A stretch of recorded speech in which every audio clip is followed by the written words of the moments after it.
Halo Sobat Kawan Sinema, pernah nggak sih kalian merasa sudah kenal banget sama saudara sendiri?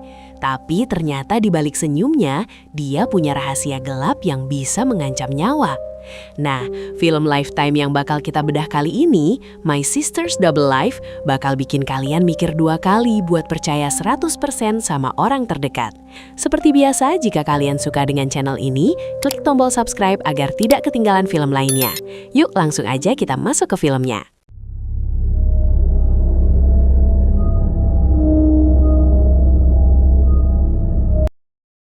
Film dibuka dengan suasana mencekam di tengah hutan yang sunyi.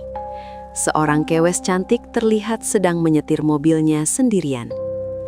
Tiba-tiba, dia menghentikan mobilnya, dan tanpa peringatan, sesosok misterius menyekapnya dari belakang dengan sangat cepat. Dan film pun baru dimulai. Nah, setelah pembukaan yang bikin deg-degan di tengah hutan tadi, kamera langsung mengajak kita beralih ke sebuah restoran lokal yang hangat, yaitu Village Pantry Restaurant. Kita diperkenalkan dengan kewes cantik Hayley Ellis, diperankan oleh Amalia Williamson, seorang pelayan cantik yang tampak sangat lihai melayani para pembeli. Dengan senyum ramahnya, Hayley bergerak di antara meja-meja pelanggan tetap yang masih betah nongkrong. Namun, ada kejadian yang mungkin sudah biasa. Bos dari resto tersebut, kita sebut saja si Tony, berusaha menggoda Hayley. Kemudian, kita diperkenalkan dengan seorang pria tukang servis bernama Tim. Dia mungkin kelihatan seperti pria biasa yang bekerja sebagai tukang servis lampu. Tapi jangan tertipu, Sob. Ternyata, Tim inilah sosok kunci yang menjadi selingkuhan Hayley selama ini. Sekarang saatnya kita kenalan sama sang tokoh utama kita, yaitu Chelsea, diperankan oleh Sarah Gray. Chelsea ini adalah kakak kandung Hayley yang penampilannya emang eye-catching banget. Bisa dibilang kewes kutilang, alias sosok yang kurus, tinggi, langsing, dan pastinya cantik banget.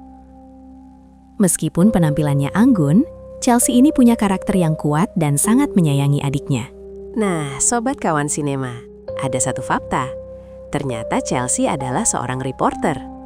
Sabar Sob, sebelum horor penculikan itu dimulai, kita lihat dulu gimana adem ayemnya hidup mereka di awal. Hayley benar-benar kelihatan kayak pelayan biasa yang menikmati rutinitasnya melayani pelanggan lokal di Lambeth. Dia dan kakaknya, Chelsea, digambarkan sebagai sister duo yang kompak banget. Sampai-sampai Chelsea yang punya insting reporter tajam itu ngerasa sudah tahu luar dalam soal adiknya. Tapi, kalau kita perhatiin lebih detail, sebenarnya sudah ada tanda-tanda kalau hidup Hayley nggak setenang kelihatannya. Di sela-sela kesibukannya nuangin kopi, Hayley sebenarnya sering dapat telepon iseng atau prank calls misterius di tempat kerjanya yang bikin dia mulai merasa nggak nyaman. Chelsea pun sebenarnya sempat ngerasa ada yang aneh. Di momen-momen inilah kehidupan ganda Hayley mulai berjalan. Diam-diam, dia menjalin hubungan terlarang sama banyak pria. Mereka sering curi-curi waktu buat ketemuan, tanpa sadar kalau setiap langkah mereka sebenarnya lagi diawasi oleh sosok yang jauh lebih berbahaya dari yang mereka duga. Nah, sampailah kita di momen yang paling krusial. Jam menunjukkan tepat pukul 2 pagi. Shift malam Hayley di diner akhirnya selesai. Dia melangkah keluar dari Village Pantry Restaurant ke gelapnya malam Ontario yang sunyi. Yang bikin ngeri, penculikan ini nggak kayak di film aksi yang penuh teriakan atau perlawanan dramatis. Hayley hilang begitu saja tanpa jejak, seolah-olah ditelan bumi. Dia cuma terlihat berjalan keluar sendirian di rekanan CCTV. Dan setelah itu, puff, dia nggak pernah sampai ke rumah. Chelsea baru mulai panik setelah berjam-jam mencoba menghubungi adiknya, tapi nggak ada jawaban sama sekali. Disinilah kengerian dimulai. Karena hilangnya Hayley nggak meninggalkan tanda-tanda kekerasan, bikin polisi awalnya curiga kalau dia mungkin pergi secara sukarela. Tapi sebagai kakak, Chelsea tahu betul kalau adiknya nggak mungkin pergi gitu aja tanpa kabar. Dan dia sadar kalau waktu adalah musuh terbesarnya sekarang. Where's Hayley? How the hell should I know? Your sister's the one who dumped me. Karena merasa polisi nggak gercep, Chelsea akhirnya jadi detektif dadakan. Disinilah segalanya mulai terasa aneh. Chelsea menemukan kalau adiknya punya akun media sosial rahasia. Di sana, Hayley terlihat seperti orang yang berbeda total. Baju baru, tempat-tempat mewah, dan teman-teman yang nggak pernah Chelsea kenal. Ternyata, Hailey selama ini menjalani double life atau kehidupan ganda yang penuh rahasia dan kebohongan. Pencarian Chelsea membawanya bertemu dengan seorang wanita bernama Cheryl yang ternyata adalah seorang petugas jagawana atau park ranger. Cheryl ini awalnya kelihatan seperti warga yang membantu, tapi dia sempat-sempatnya menjelek-jelekan Hailey, menyebutnya sebagai wanita yang suka menggoda pria beristri.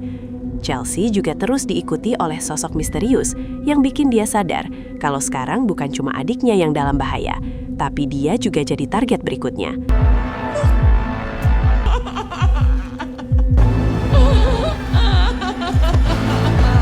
Chelsea nggak mau cuma duduk manis nunggu kabar dari polisi yang geraknya selambat siput itu.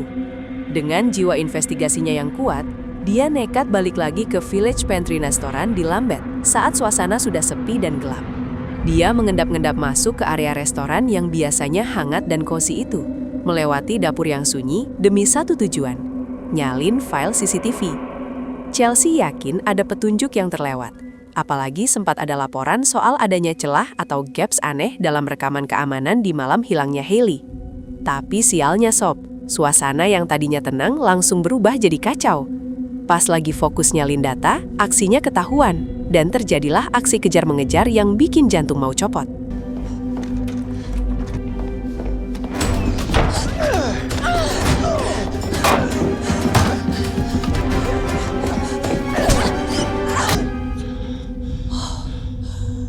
Chelsea?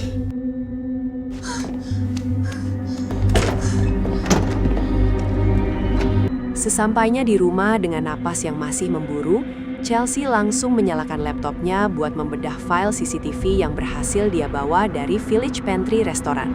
Dengan teliti, dia memutar ulang detik demi detik rekaman itu, mencari petunjuk kecil yang mungkin luput dari perhatian polisi. Disinilah dia mulai menyadari adanya kejanggalan atau celah, gaps, dalam rekaman keamanan tersebut, yang akhirnya menuntunnya menemukan rahasia digital pertama Hailey, sebuah akun media sosial tersembunyi yang menampilkan sisi kehidupan adiknya yang glamor dan sangat berbeda dari yang dia tahu selama ini. Ternyata, di balik rutinitasnya sebagai pelayan diner, Hailey punya dunia lain yang penuh rahasia dan kebohongan.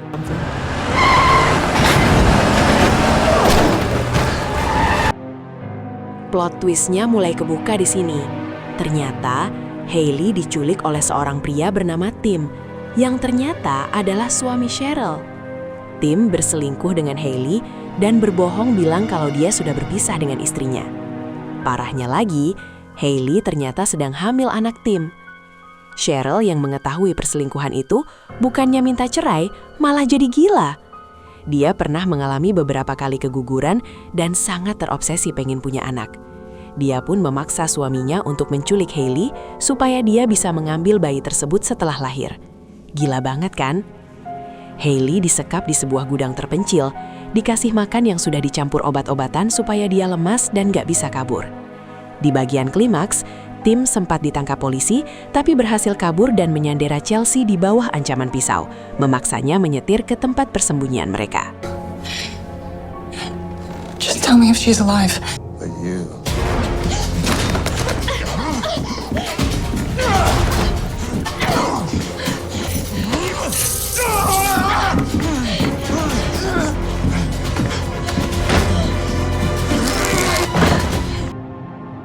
Nah, ini dia momen yang bikin kita semua gregetan sama kinerja polisinya, Sob. Di tengah penyelidikan yang makin panas, si Tim akhirnya dibawa ke kantor polisi buat diinterogasi soal perselingkuhannya sama Hailey. Mukanya udah kelihatan panik banget, kayak orang yang rahasia besarnya bentar lagi bakal meledak. Tapi gila sih, entah gimana ceritanya, mungkin polisinya lagi lengah atau dia emang licin banget. Tim malah berhasil kabur dari kantor polisi gitu aja. Nggak cuma kabur, pas Chelsea lagi di area parkir, tiba-tiba Tim muncul dan langsung menyandera Chelsea di bawah ancaman pisau. Bayangin, Chelsea yang tadinya berharap keadilan bakal datang dari kantor polisi, malah dipaksa menyetir mobilnya menjauh dari kantor polisi dengan nyawa di ujung tanduk.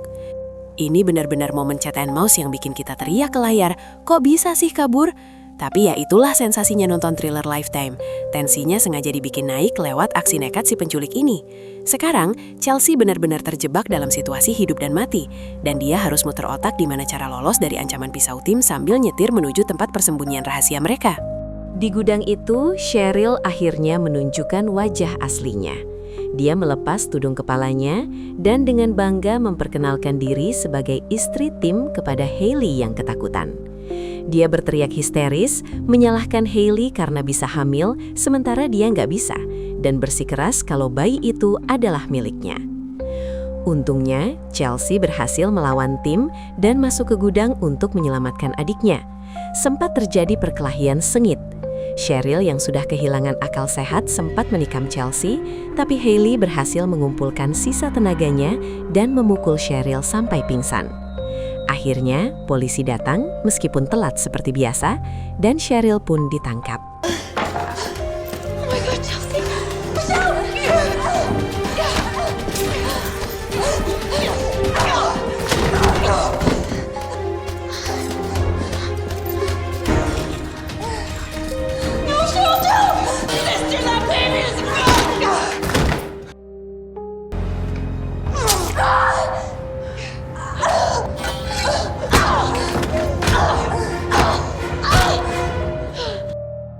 Polisi akhirnya sampai di lokasi, tapi ya seperti biasa, mereka datang terlambat banget.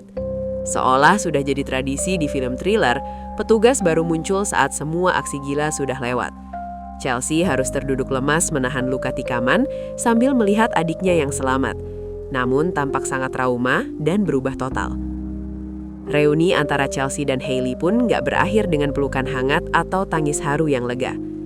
Suasananya justru terasa sunyi, canggung, dan penuh dengan pertanyaan yang gak terucapkan. Chelsea belajar satu hal pahit. Sedalam apapun kita mencintai seseorang, kita mungkin gak akan pernah benar-benar bisa mengenal mereka seutuhnya. Nah, itu dia akhir dari kisah pelik kakak beradik di film My Sister's Double Life. Gimana menurut kalian? Apa kalian setuju kalau Chelsea terlalu nekat, atau memang polisinya yang keterlaluan leletnya? Coba tulis pendapat kalian di kolom komentar ya. Jangan lupa klik tombol like, share, dan subscribe biar kalian gak ketinggalan bedah film seru lainnya. Gue pamit dulu, sampai jumpa di film berikutnya.